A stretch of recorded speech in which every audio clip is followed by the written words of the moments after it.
जय सिया राम। सब सुख लहे तुम्हारी सरना, तुम रक्षक काहू को डरना।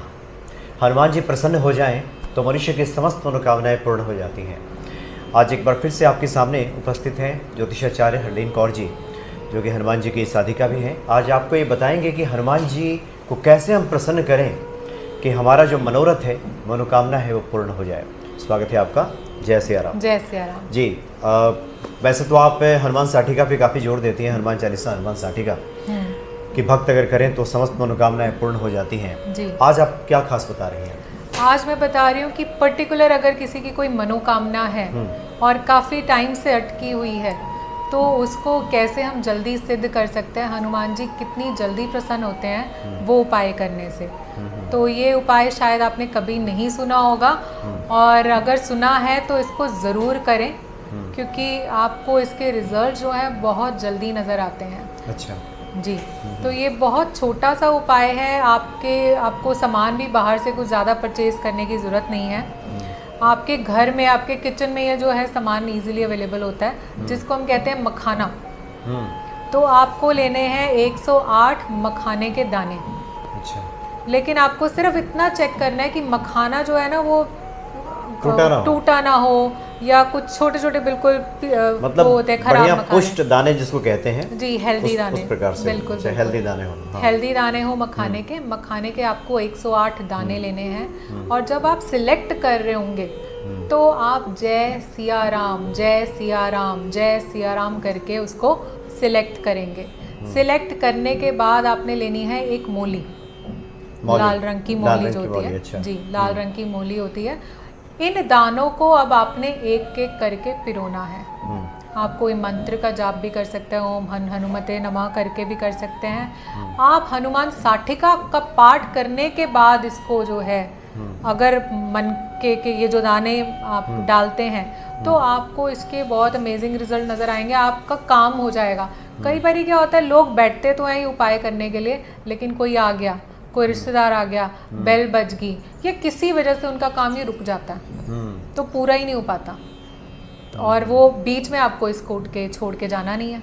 तो उपाय तो तभी कामयाब होगा, सक्सेस तभी तो थोड़ा विस्तार से बताएं कि किसी व्यक्ति को किसी प्रकार का भी मनोरथ हो, जो कि आमतौर पे कुछ सवाल आपके पास भी आते होंगे, रोजी रोजगार नहीं है, पैसे का अभाव है, शादी नहीं हो रही है, गृह क्लेश है, कोई भी समस्या है जी, तो हनुमान जी से प्रार्थना करें और 108 मखाना का दाना चुन लीजिए, मंगा लीजिए घर पे, जो हेल्दी दाने जिसको पुष्ट दाना कहते हैं हिंदी में, उसको इकट्ठा कर लीजिए। और ओम हंग हनुमते नमः जो बीज मंत्र है वो बोलते हुए उसको लाल रंग के मौली में, धागे में पिरोना है, उसमें लेकर के उसको माला तैयार करना। माला तैयार करना। ये किसी भी दिन कर सकते हैं कि मंगलवार को? नहीं, ये जो माला है ये एक खास दिन पे तैयार होती है। हर महीने अष्टमी आती है, तो अष्टमी वाले दिन आपने इसको शुक्ल पक्ष की अष्टमी को। जी। अच्छा। तो आपको इसको अष्टमी वाले दिन तैयार करना है। और अष्टमी वाले दिन ही आपके जो घर में हनुमान जी की मूर्ति है या फोटो है, उस पे आपने ये अपना मनोरथ याद बताते हुए ये माला आपने हनुमान जी पे चढ़ानी है। अच्छा, हनुमान साठिका का पाठ कर लीजिए, हनुमान चालीसा का। सबसे पहले हनुमान चालीसा का पाठ और हनुमान साठिका का पाठ कि प्रभु मैं आपकी माला बनाने वाला हूँ या वाली हूँ, इसमें कोई विघ्न ना आए।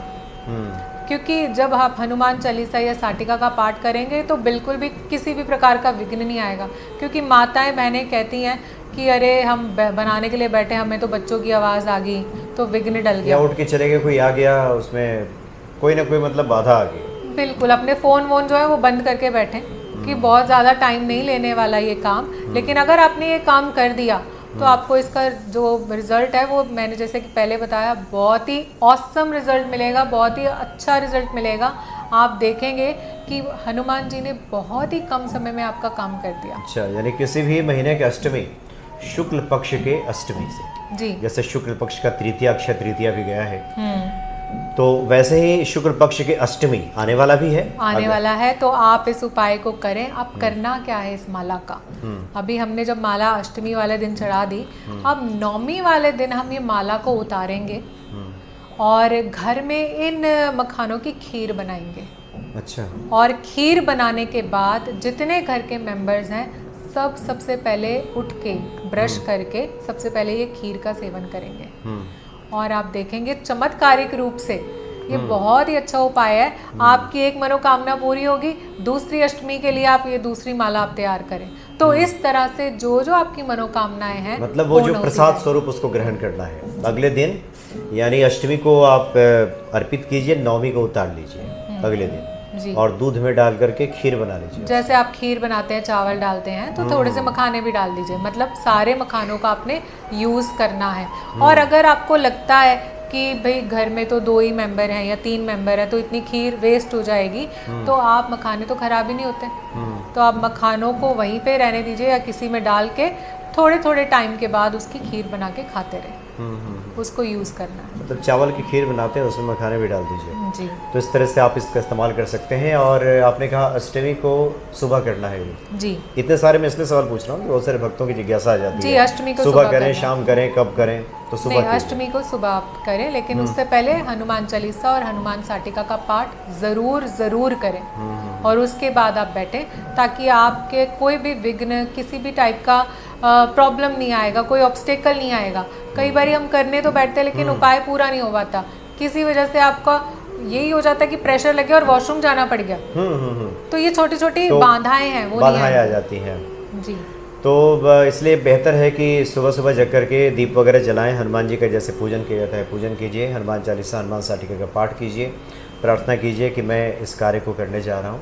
हर प्रकार की बाधा को हनुमान जी आप दूर कीजिए, बिल्कुल। और फिर अपनी मनोकामना मन में बोलते हुए उन्हें अर्पित कर दीजिए। अर्पित करें जी। और ये आप हर बार कर सकते हैं, हर महीने कर सकते हैं? हर महीने आप कर सकते हैं, और आपकी मनोकामना जो है वो बहुत जल्दी पूरी होती है ये करने से। अच्छा। और इसके साथ हम एक और चीज़ बता रहे हैं, कई बार ना दिमाग में बहुत सारी चीज़ें चल रही होती हैं, मल्टीपल थॉट्स होते हैं, ये भी करना है, ये भी करना है, ये भी करना है। तो आप ना एक लिस्ट बनाएं, एक पेपर ले और उसमें लिस्ट लिखे कि मुझे ये चीज़ें चाहिए। और जो आपको फैक्टर्स जो हैं जो परेशान करते हैं आपको भक्ति करने में, आप वो भी लिख सकते हैं, और वो हनुमान जी के चरणों में ये कार्य करने से पहले रख दें। और एक दूसरा पेपर लें, उसमें लिखें पुकार सुनी उपकार किया, पुकार सुनी उपकार किया, कृपा करी संपन्न किया, तेरा शुक्रिया तेरा शुक्रिया। तो ये पेपर को आपने डेली पढ़ना है। और जो आपने लिस्ट बना के दी है, जो कि खराब चीज़ें हैं कि हमें प्रॉब्लम हो रही है, हम नहीं कर पा रहे, जो भी खराब वाली लिस्ट है वो हनुमान जी को दे दें। और ये जो मैंने अभी आपको लाइंस बताई, इसको रोज रीड करें, और इसको रीड करके जब माला बनाएंगे तो आपको लगेगा कि हनुमान जी ने आपको सही में संपन्न अभी ही कर दिया। क्योंकि अष्ट सिद्धि नौ निधि के दाता है हनुमान जी, और बहुत ही सरल उपाय है ये, तो आप कीजिए। और आमतौर पे आप जो उपाय बताती हैं कभी न कभी इसको करके देखा गया है और उसका प्रतिफल लोगों को मिला है जी। तो आप भी इस उपाय को कीजिए और अपने जीवन को सफल बनाइए। निश्चित तौर पे हनुमान जी कृपा करेंगे। बहुत बहुत धन्यवाद आपका। जय सिया राम।